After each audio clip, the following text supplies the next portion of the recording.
กายเป็นนิสัยห่างไกลสโตรก No Stop No Stroke สมัครได้แล้ววันนี้ที่ wrb11.thai.run ถึง 31 สิงหาคม 2568 มาร่วมกันทำให้การออกกำลังกายเป็นส่วนหนึ่งในชีวิตประจำวัน แล้วมาเดินวิ่งปั่นพร้อมกันทั่วประเทศ 2 พฤศจิกายนนี้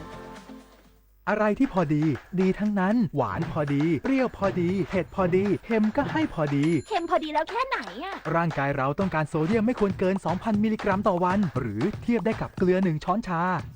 สบายใจหน่อย วันนี้ยังไม่ได้กินเกลือ แล้วก็ยังไม่ได้เหยาะน้ำปลาด้วย เดี๋ยวโซเดียมไม่ใช่เกลือหรือน้ำปลาเท่านั้น แต่อยู่ในรูปแบบของเครื่องปรุงรสอาหารสำเร็จรูปต่างๆ ขนมนี่ก็ด้วย ดูฉลากข้างซองสิ ไม่อยากให้ไตเดี้ยง ดูปริมาณโซเดียมบนฉลากโภชนาการให้เป็น ลดเค็มลดโรค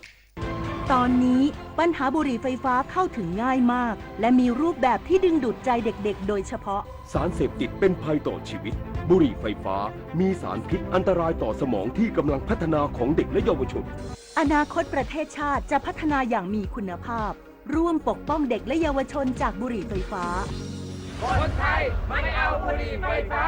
คนไทยไม่เอาบุหรี่ไฟฟ้า คนไทยไม่เอาบุหรี่ไฟฟ้า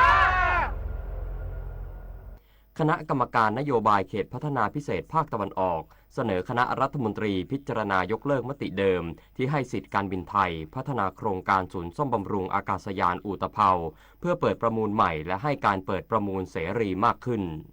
นางสาวแพทองธารชินวัตรนายกรัฐมนตรีเป็นประธานการประชุมคณะรัฐมนตรีที่ทำเนียบรัฐบาลโดยมีวาระพิจารณาอาทิคณะกรรมการนโยบายเขตพัฒนาพิเศษภาคตะวันออกหรือกพอเสนอขอยกเลิกมติคณะรัฐมนตรีเมื่อวันที่30ตุลาคม2561ที่อนุมัติให้การบินไทยดำเนินโครงการ MRO ที่อุตภเปาเพื่อเปิดทางให้สำนักงานคณะกรรมการนโยบายเขตพัฒนาพิเศษภาคตะวันออกเปิดประมูลใหม่ซึ่งจะเปิดโอกาสให้เอกชนรายอื่นเข้าร่วมประมูลอย่างเสรีมากขึ้น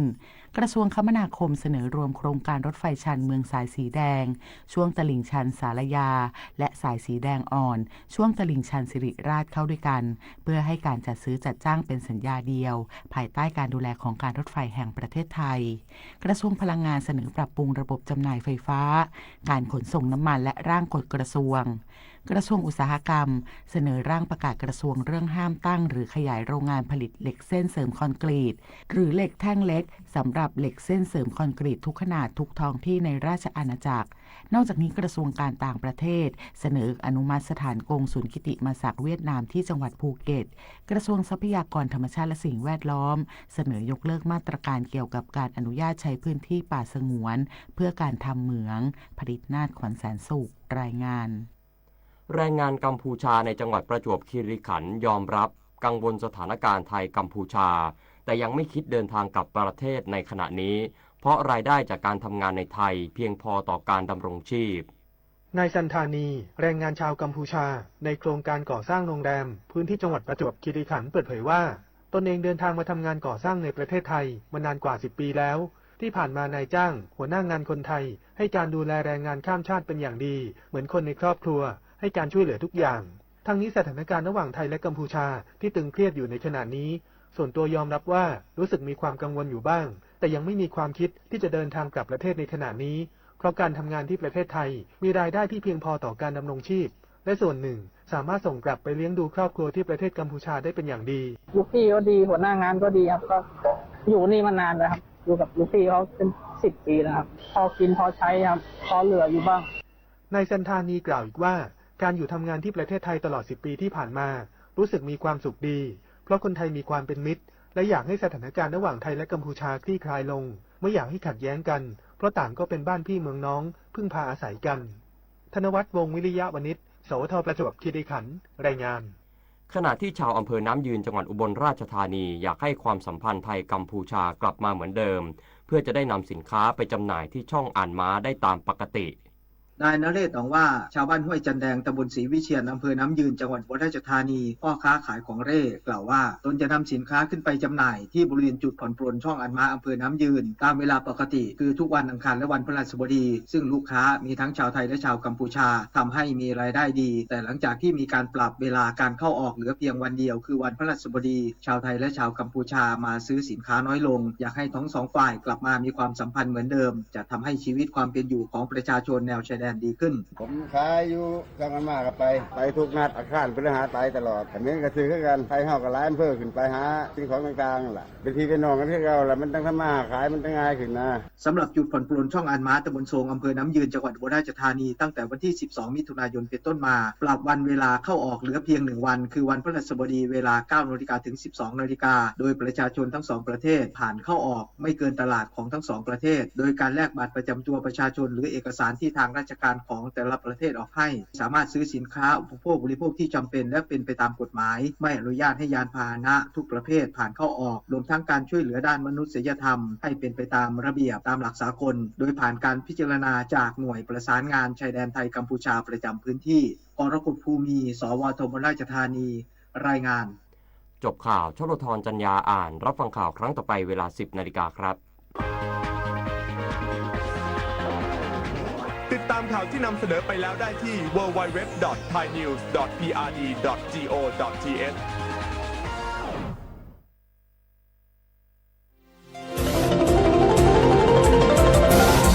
วิทยุแห่งประเทศไทย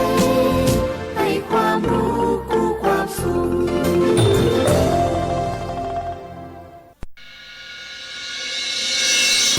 สถานีวิทยุกระจายเสียงแห่งประเทศไทยจังหวัดเชียงใหม่ AM 1476 กิโลเฮิรตซ์สถานีวิทยุภาคภาษาชาติพันธุ์แห่งเดียวในประเทศไทย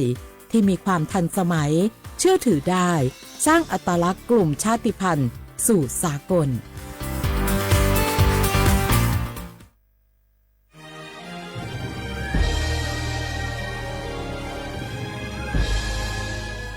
เกิดเป็นคนไทย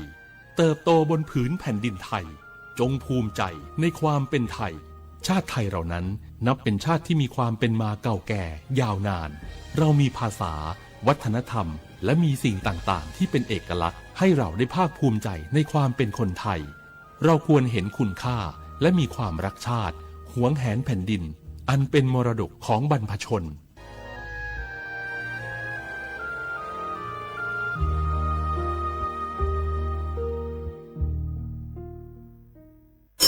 กู้ภัยโทรมาบอกว่าปอน้องรถแฉลบน้องบ่คิดบ่ฝันเลยว่าวันนั้นจะเป็นวันสุดท้ายร้อยปันเหตุการณ์หลากหลายความสูญเสียบนท้องถนนบ่มีระยะปลอดภัยสำหรับคนบ่ใส่หมวกกันน็อก 69% หมวกกันน็อกช่วยลดความรุนแรงของการบาดเจ็บศีรษะและสมอง 39% หมวกกันน็อกช่วยลดความเสี่ยงในการเสียชีวิตของคนขับและคนซ้อนท้ายปีครับน้องขอให้ปีขี่รถปลอดภัยถูกวินัยจราจรใส่หมวกกันน็อกทุกครั้งตัวนะครับอย่าปล่อยให้คำขอนี้เป็นแค่ลมปากมาร่วมใจกันลดอุบัติเหตุความสูญเสียโดยการใส่หมวกกันน็อกบ่ว่าจะขับตั้งใกล้ตั้งไกลเพื่อลดความเสี่ยงเพิ่มความปลอดภัยให้กับตัวเฮาและก็คนที่เฮาฮักตัวนะครับด้วยความปรารถนาดีจากสำนักงานประชาสัมพันธ์ที่ 3 กรมประชาสัมพันธ์แม่ครับมีหมายที่ไหนบอกหูเฮาอยู่หน้าบ้านผมร่นเข้าบ้านคือบัตันเลยระวังเนอะบางทีไปแย่ก็ว่าคุยมันนะกระเดียวมันจะคบก็ว่าควรเอาได้เนอะแล้วถ้ามันคบหรือว่าควรจะเป็นอะไรอย่างนักกว่าครับก็อาจจะเสี่ยงเป็นโรคพิษสุนัขบ้าได้หูก่อโรคพิษสุนัขบ้าเป็นโรคติดต่อที่มาจากสัตว์เลี้ยงลูกด้วยนมเกิดจากเชื้อไวรัสปะได้ในตึงม้าแมวลิงหนูค้างคาวกระรอกงัวควายแล้วก็บ่ใจเฉพาะแต่หน้าหอนเต้าอันที่จะมีการระบาดของโรคแต่แล้วเนี่ยบ่ว่าจะฤดูกาลไหนก็สามารถที่จะพบโรคพิษสุนัขบ้าได้ถ้าติดเชื้อโรคพิษสุนัขบ้าจะเป็นจะได้ครับจะมีอาการกลัวน้ำแล้วก็อาการทางประสาทโดยเฉพาะที่ระบบประสาทส่วนกลางถ้าเป็นแล้วหากฉีดวัคซีนป้องกันโรคบะตันก็จะเสียชีวิตกุหลายเลยแล้วเราจะป้องกันอย่างไรครับอีแม่ก็ต้องระวังบดีฮื้อหมาก็ว่าแมวครบที่สำคัญนะถ้าหากว่าเฮามีสัตว์เลี้ยงในบ้านก็ควรจะพาไปฉีดวัคซีนป้องกันโรคพิษสุนัขบ้าตามกำหนดตัวเนอร์ถ้าอย่างอันวันหยุดนี้เฮาพาเจ้าชักกี้ไปฉีดวัคซีนป้องกันโรคพิษสุนัขบ้ากันหน่อยแม่นอได้เลยลูกโรคพิษสุนัขบ้ารักษาไม่หายติดเชื้อถึงตายร่วมกันป้องกัน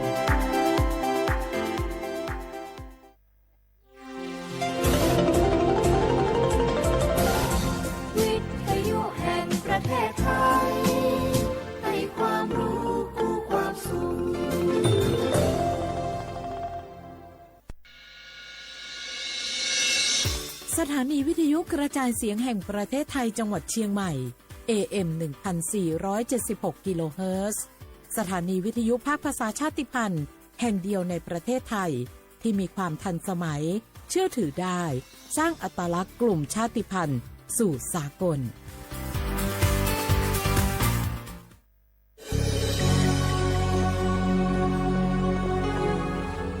เกิดเป็นคนไทยเติบโตบนผืนแผ่นดินไทยจงภูมิใจในความเป็นไทยชาติไทยเรานั้นนับเป็นชาติที่มีความเป็นมาเก่าแก่ยาวนานเรามีภาษาวัฒนธรรมและมีสิ่งต่างๆที่เป็นเอกลักษณ์ให้เราได้ภาคภูมิใจในความเป็นคนไทยเราควรเห็นคุณค่าและมีความรักชาติหวงแหนแผ่นดินอันเป็นมรดกของบรรพชนร่วมภาคภูมิใจในความเป็นไทยโดยสำนักประชาสัมพันธ์เขต 3 กรมประชาสัมพันธ์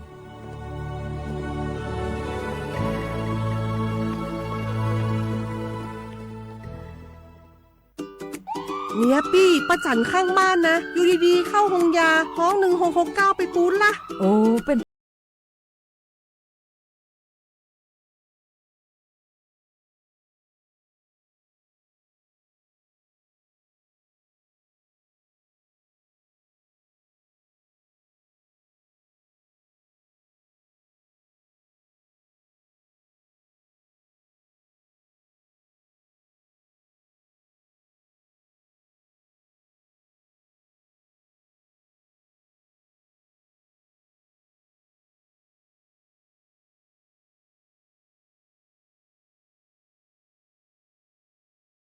สุขภาพประจำปีสิ่งดีที่ควรทำรู้ก่อนเตรียมตัวก่อนเพื่อเข้าสู่ช่วงสูงวัยอย่างมีคุณภาพด้วยความปรารถนาดีจากสำนักประชาสัมพันธ์เขต 3 กรมประชาสัมพันธ์ทุกวันนี้ใครๆก็ใช้ไลน์แต่จะดีกว่าไหมถ้ารู้ข้อมูลข่าวสารแจ้งเตือนภัยผ่านแอปไลน์ได้ด้วย Line Alert การแจ้งเตือนภัยพิบัติร้ายแรงเพื่อให้เราได้เกาะติดสถานการณ์ภัยธรรมชาติไม่ว่าจะเป็นพายุไฟไหม้น้ำท่วมหรือแผ่นดินไหวได้อย่างทั่วถึงและทันเวลาทำอะไรได้บ้างนะหรออัปเดตระดับภัยได้ถึง5ระดับเช็คพื้นที่เสี่ยงแถมรวมเบอร์ติดต่อฉุกเฉินโรงพยาบาลใกล้เคียงและวิธีการป้องกันตัวเองในสถานการณ์ต่างๆให้ด้วยสามารถใช้งานได้ง่ายๆเพียงค้นหา Line Alert แล้วกดเพิ่มเพื่อนแค่นี้เองรู้ภัยเข้าใจรับมือได้ปรารถนาดีจากสำนักประชาสัมพันธ์เขต 3 กรมประชาสัมพันธ์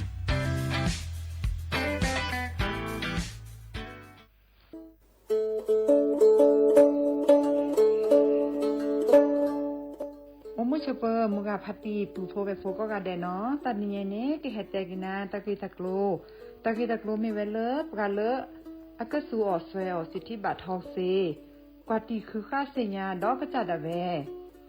กว่าเลโจโกโมโอเลสูออสเวลสิทธิบัตรทองหรือสิทธิ30บาทเซนี้ก็บาเกเวปกาโจเตโฟอลีโคกอเมโอเวตชิเซอร์เพลตะแกปาดูโฟบาตะเมื่อสิทธิรัฐวิสาหกิจบาตะมาตะเลองค์กรมหาชนบาตะแกปรามาตะเลทีก่อบาวาเลสัวสวยออกสิทธิบัตรทองเซนี้มากกว่าเซดาเวเลิกก็จะเลิกเว็บไซต์สปสช.แอปพลิเคชันสปสช.ไลน์สปสช.หรือโทรศัพท์เตอเซตวะมีเนาะ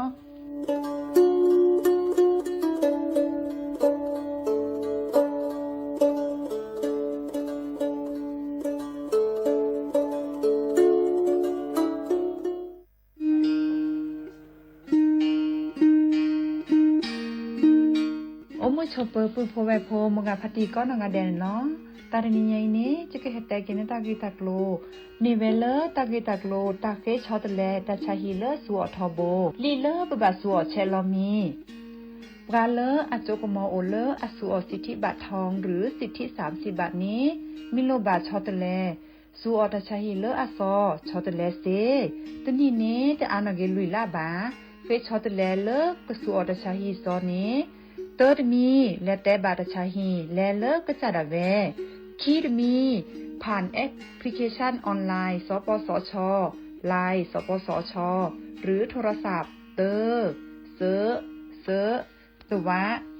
ปราเลอโลบาเฟชอตเลทชาฮีเนสูออที่โคกอเดเบลอโพซาโฮเลโคกอตโอดีบานีสูออเลตาโอเพลอาลีสเกรเดอร์อะโมอะปาอาลีโคกอลีโคเชอร์เซเจปราเลอโลบาสูออตชาฮีเลตโลเดอลีโคกออัลลอโอลอโชบานีมาตาลอตีเซดาเวสูออเลลีอุซาเลปากจาอะเดเดเลเปเลโอวตาลีเลอะลอตีลอแชลีเลเปลอทีเปเปลอมูเปนี่ลอ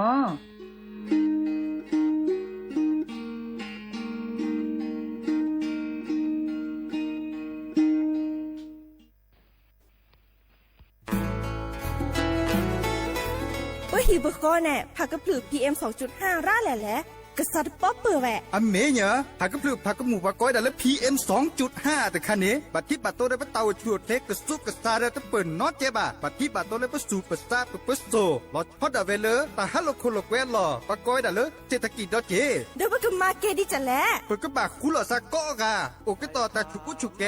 เลตาสุตับตาหล่อบึกเคเชเมเกแต่ละโอเลตาสุตับตาหล่อเนเฮ็ดด้วยอเลตาโพตากะไม่เซเฮ็ดด้วยมาเกและปุ๋ยหมักไม่เซมาเกผู้หล่อซากว่าคือกว่าแท้ซึตเห็นมื้อเลมีอุปชักแก่ทอบานหนออเมยอปะแม่แกลเกบตาหูตาเรชิโกชิแกผักกระปลือ PM 2.5 เดอจกาลอว่าฮิปโคเดอกลิซอรอกึเรทอกึซามมือทอว่าสมุยเดอกึแฮฮาราทอเจปุ๊บบ่าแฮกุหล่อซามาเกทอกิเลกลิซอกอมาจกาลอกิเล PM 2.5 ตะคาอีดิซอเลปากก็กะกะเนกสุกะซานี่และกลิซอกอเลอะกะแชกะกอนหนอตะเชิมมลาเกเฮเลสำนักประชาสัมพันธ์เขต3กรมประชาสัมพันธ์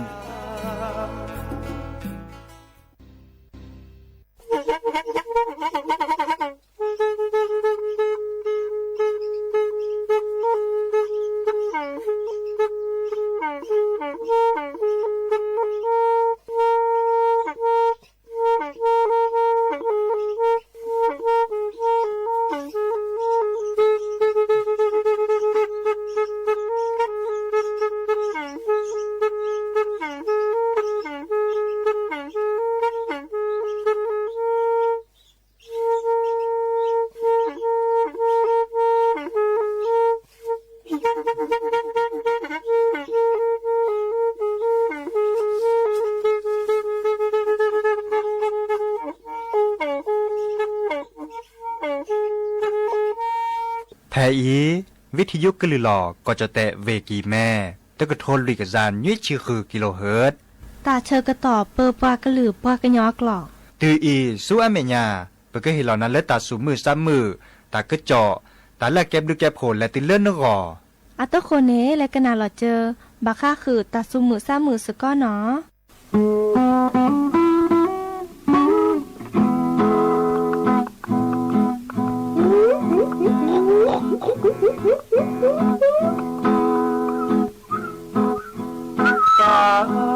เรคาเกเจอกะสุยเกลิตาเรคาแฮอูบานญาเนคลีสตวีเบมือลอที่เกยอฮีเลเปลเลเปื้อมือเกินเนนาหูโจตามีลาเป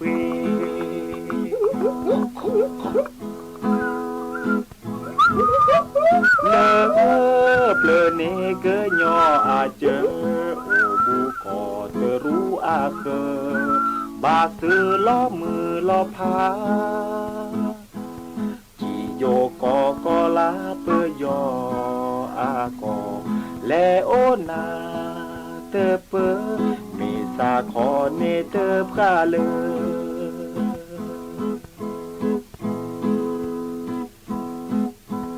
บูเตโดนาแลบัวสาลอโอปราบูโดเกลคือทอที่แทตะพอโอปรากอแกเฮปรากาอาคือตาหน้าโลเกิดเธอเกิดยอมาเช่าบาเกิด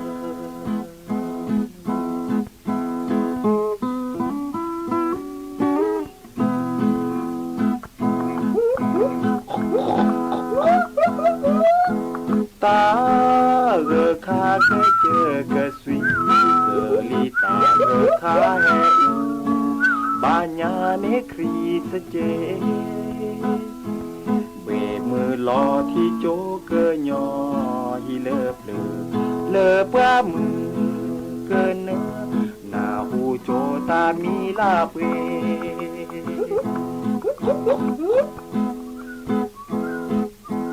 เลอบาซื้อล้อมือล้อพาจีโยกอกอลาเปยออากอและโอนาเตเปเมสาคอเนเตพราเล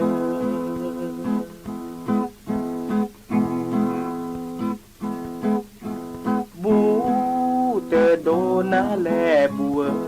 สาลอโอปาบูโดเกลคือทอที่แทตาพอโอปากอแกปาคือตาหน้าลอเกิดเธอเกิดยอมาชาวบ้าเกิด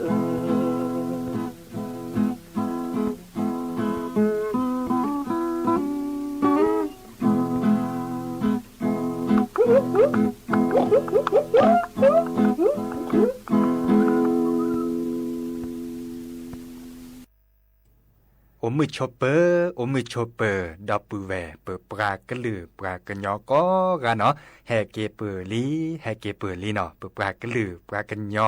อากว่าเปิดโต๊ะก็รอซักก็มึนนี้หรอเนาะรอคอเนตาเชกต่อควินารีอัปเดตเจและติเลอร์อนาริเดชีมือฮาลอปาเดคุนารีและติเลยุยนารีเตนิยาอิยาจอสาปิเสมอเฉลิมสิริวงชัยโอตุลาคอเชอร์ดับปูแวเนาะมาจากเลอดอกคาเนก็ลือแต่เตนิยาจอดอกคาเนจะก็ลือเนาะแต่การเลสักเกิดตัวโดดตัวโจปลาอันเนี้ยมูเดคอร์เล็กคีเลเจอแฮตุลาคอเชอร์ดับปูแวซิโซโดเนาะปลาเล็กกันหนาวิทยุเลเฟซบุ๊กอะปูเมเกเนาะในเมื่อเกวร้อนตะกับตัวแต่เดปาเตอร์เกวชนานอกาบะเนาะที่นาคนเนี่ยคอนเล็กขี้เราเจอเนาะแต่เดี๋ยวนี้จอดดอกกันเนี่ยจะก็ลือจะก็แทกกับตอผักนะแต่สูมือซ้ำมือแต่สวีแต่กูบักกูเซแต่ละเก็บดูเก็บผลแล้วนึกก่อนในโอ้ยด่าโอ้ก็เนาะคือทอคืนหรอ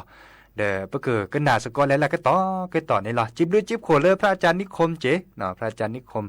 เด้ออาร์ตเกตแล้วก็ทื่อเนี่ยเพื่อก็ลือแปลสอบแปลเซทอวิทยุแต่ต่อคอเลอร์ FM 103.50 โคขอที่อำเภอกัลยาณิวัฒนานี่เนาะเดี๋ยวทุกคนเนี่ยเพื่อกันน่าเราเจอตาสุมือซ้ำมือตาสวิและก็ต่อเนาะ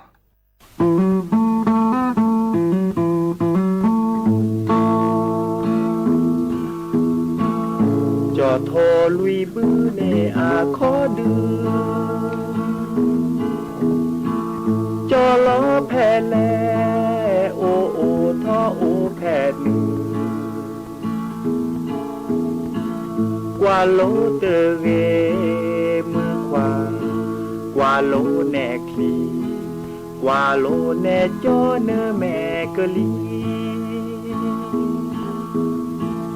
ที่ทอโยมือไปนายคนงาม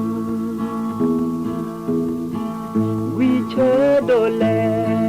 ปลายแอวไอ้คนหูปลอเลิกคิดที่หมูเสมือนอคอไก่เลดาจาก็เวลาหูมิหารักผมนะสุดที่รักจอแต่พาสู่อามือเลิกคิดเตอเตรู้อามือว่าไอ้นี่ว่าเฟยแอนนาโดนสาเปยอมือโผล่เตรียมมาเตยาผิวได้โมแยที่กวางที่เล้านั่งอ่องห้างลีโยมือรอแอดีอีก็มือเตกาอากายอิเลชมิดาที่กาโยมือเลิกขีตาเวกยอโมเจอ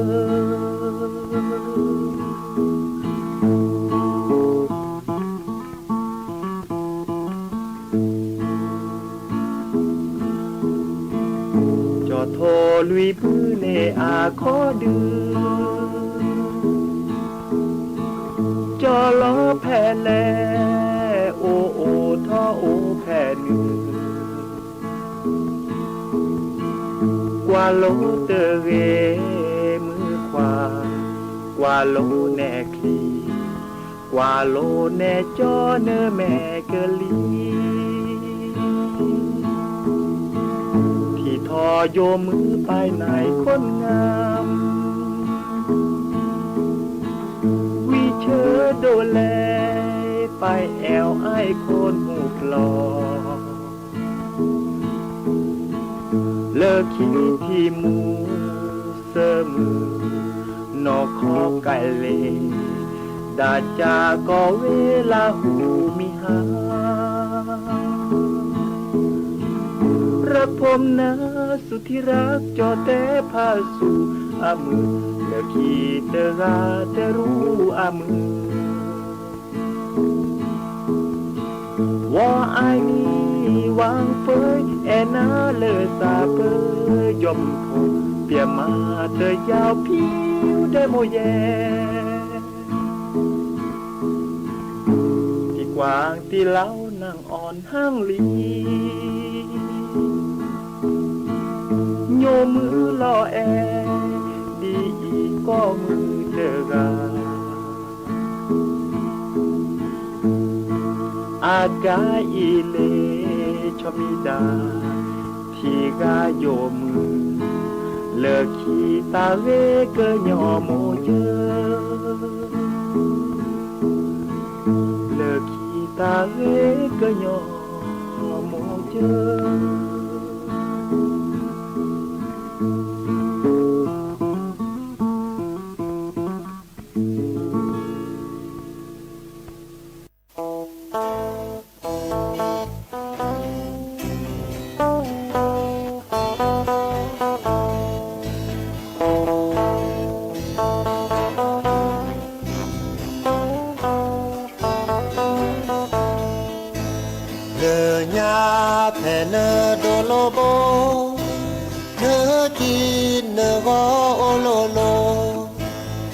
ทาโค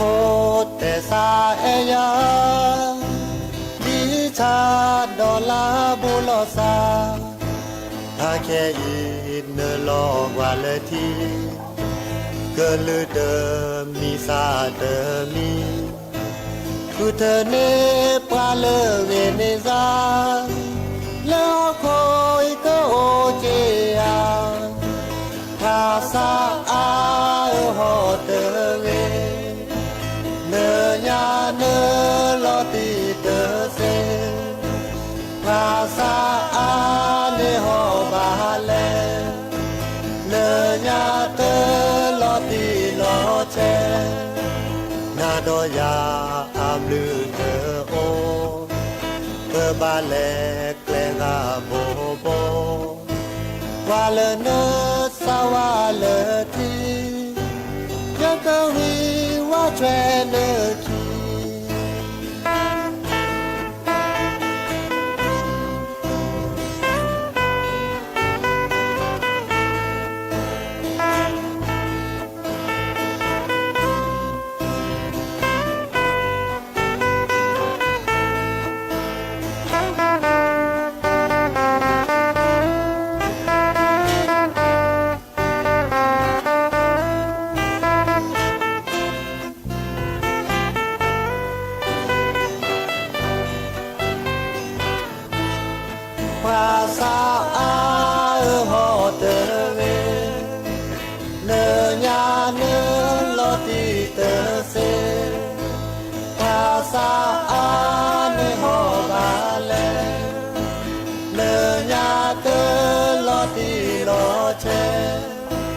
นาโดยา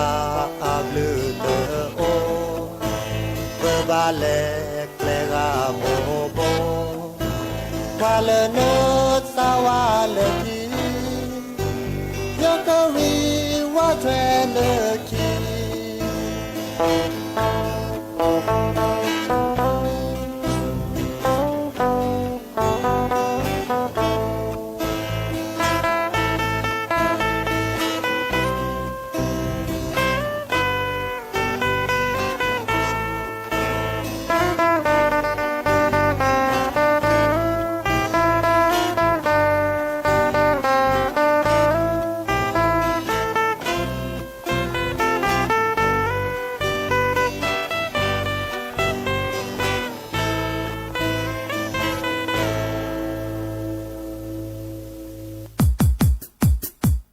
ดอปูแวปากญอโพ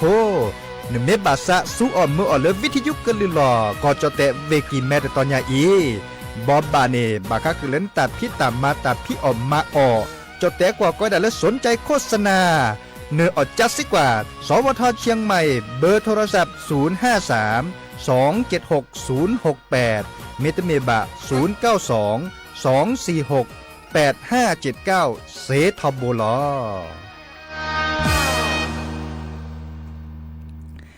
เนาะเดอแฮกิปเปอร์ทอลลี่เนาะตัวกอลซาซีโซโดมุขอเดอตันโลโอเวดาพัดโดญาจีเนาะเตนี่ตัวกอดับเบิลเวบะอีบาดาแฮกิปเปอร์ทอลลี่นอนตากาเลกว่าดอกกาดิซอเลไลฟ์สดอาปูเดเชอคอนมีนซาเซเมเวดาเลเปตามันหล่อเนก็เฮหล่อเชกาเลติเลปรากว่าดอตาโพปราดกนาตาโพเนาะเฮหล่อเซกาเฮลอเซอร์กาเดเชอร์คอนมินิสาเฮติเลอร์จะโอเสียจีเนาะเดลเบอร์โทรศัพท์ตาตาติเลอร์ลอติลอแชเนาะกวยลอตะกตัวตาดิซอเลนเกปาร์กาเลแชลีเนาะในแชไลฟ์สดตาติเลอร์วีก็คอนในบลอนในเชอร์คอนมินิสาเนาะดับเบิลแวปากญาโพกอกะกว่าเลอบาคาคือเลกลิสอก่อนในดิซอเมมุขจูจกาลาเรเจมจ่าเดกรมอุตุนิยมวิทยาปฐกว่ากลิสอกอเตเวดาเลตาจูคาดาเชิดต่อในมุโคกจูดิเนาะมุโคกจูดีพาอาญาดิซอเลนเมกว่าปากโกเวดาเวเมโฮซอเนาะเวเมโฮซอเตวดามุโคกจูตาบาเลคือชีเนาะก็ได้60%ของพื้นที่60%แล้วเนเมเวดาจูรุปอาเจบเนาะพาราเจบาชาดาเตอารันเลบะเนาะเวกิแมปูเดดินเนเจเนาะเวเชียงรายเมเก เวน่านเนาะดอลเลเวพะเยาเวตากเนาะปะโทกว่าเลกลิซอก็บาคาคือเลตาโกตาคลีตาเกอก็เตอเนี่ยก็เวดาแพ้เลคิชิลุยองศาเซลเซียสเนาะมันมีเลตาโกก็เตอตาเตนีใหญ่เนาะตาเตนีใหญ่เนี่ยตาโกก็เตออุณหภูมิปะโทกว่าก็เวดาแพ้เลเซอร์ชิคือองศาเซลเซียสเตเวดาดีนี่ก็ได้แต่ยุยนี่เนาะยุยนี่อะต่อปูและส่วนมันยาปาจัดถอดแล้วมือนี้มือซอตะนิยายเนาะมือนี้มือซอตะนิยายและที่เริ่มมือนี้มือซอคิชิเซเตเวดาเลมุโคกจูจิกาลอกิดอเดอลอเตเวดาดีนี่ฝนฟ้าขนอง40-60%ของพื้นที่เนาะเตเวดาดีนี่ คอมโยเลมือนี้มือซอเตชีนุยและที่เริ่มมือนี้มือซอคิชิตัวดามุขกจูตัวปอจูบะเนาะตัวปอจูบะเดบาชาจูดิบาตต่อขอในบานในมือนี้มือซอเลคิชิมือนี้มือซอคิชิและที่เริ่มมือนี้มือซอคิชิคีอันนี้คันเนี่ยมุขกจูอาทอกิดอบาตต่อเดบดาก็ได้เลยดีเนาะ60-80%ของพื้นที่เนาะขอดอลเลอร์บาค่าคือเลตาโกก็เตอตาเกอก็เตอเดมุขจูอาดตาก็ทีละเจเนาะอุณหภูมิเลอัพผือก็เตอตัดทีก็เตอในตาบาเลคีชีองศาเซลเซียสขอดอลเลอร์ตาโกก็เตอในตาบาเลเซชิเซองศาเซลเซียสเนาะอีกาเดเฮบอบะคือดับเบิลเวมุกาพัตติเนาะแต่บลูลากาเกเลพิตามาตาเลลิกะโอเกเลปัพลิซับกากันนาดอวิทยุอันตาจะคือแปลกคือนาตาสวิตาสุมือซ้ำมืออันตาเลส่วนมันยาปาโจโดแล้วเนาะแต่โจโดกันนาดอกกว่าเลยนันตากาตลอดตาสวิเลยเตเวดาเดบัสซีเนาะเดบัสซีใครเนี่ยเชิดติเลปลาเลนันตลอดปลาเลมาเลมาเก้าตาขวาเตเวดามาเลมาเก้าเช่าตามุตัดช่วยขวาเดบัสซีเนาะเตเวดาดีนี่เดี๋ยวกว่าเล็กกว่าเกเนอาเกตาละกึมมาเนาะกึมมาเลยที่เกาะตามหลอกพี่ขาบาก็คือเลยประมาณเลมากาตามบุตา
ซอซาเตอพรีโมเนมีบาเดเซมีฮอดโมฮอเดอาสโก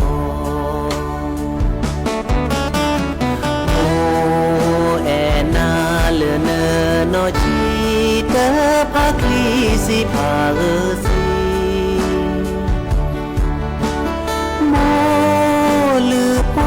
ดอนีดอเอลือเกโมเอโจเอเนแฮเลเนโดทอโลโบอาคาโมซาหาลีโกลหาลีทวาฮาโอซีโอปีฮาโอ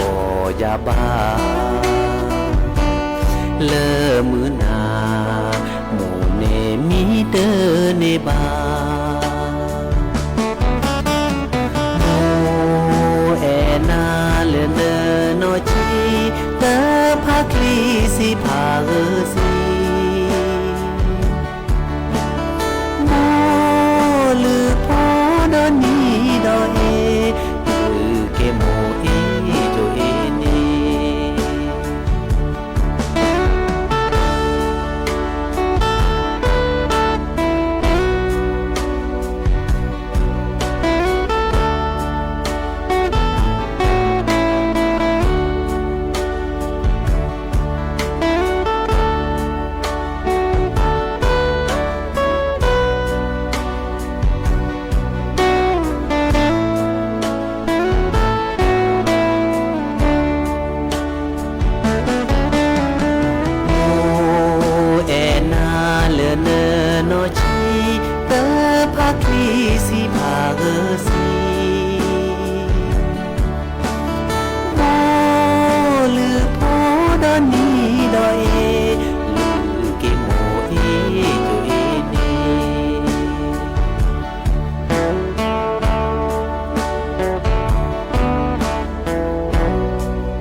สวิสซิเซโยเนาะสระกลินนี่อัตตามีเลมิมีเนาะมุขอดับปูแวตัวโดดตัวโจปราบาเลสูบือคาเนาะตะมกกันนาซาเลแม่ลอยอัตตาสวิเดตึบเปลือเทวดานี่แม่ลอยอัตตาเซดาคอเนาะดินาโคนี่เดจะชั่วโมงแล้วจะก็แปลกคือปือโพแวโพตาสวิตึบเปลือดอกคอในบลอนี่ตาเชื่อก็ตอนเลืออุบเล็กคือขอดกันแล้วหรือละทาเนาะอีบลอจะก็บาดแล้วอุบโคดเนาะดินาโคนี่เดมอนโกชวดเลเบมุซาพริโตกอลาซาเลเคมาหาคุนารีตือนุยนารีเนาะตาบลือ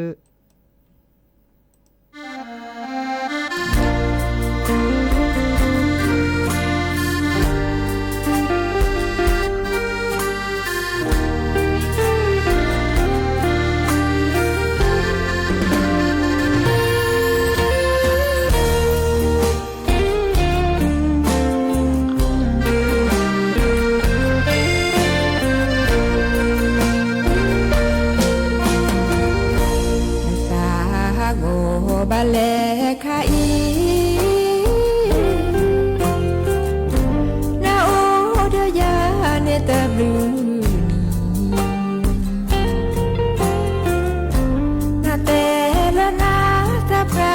ยาลีนาเกเลนาตาเลอายีนาเตกว่ากีละนาโลกีโทตาชาดูมานาเตละนาเตเอเลยา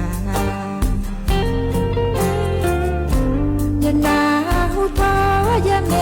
ที่ยาจอบาเลนมาตาเจอชูโมตุเกเลยยา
พอพ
จะมีเรื่องราวอะไรมาให้ได้ติดตามมาเล่ากันฟังวันนี้ลาไปแล้วค่ะสวัสดี สวัสดีครับ สวัสดีครับ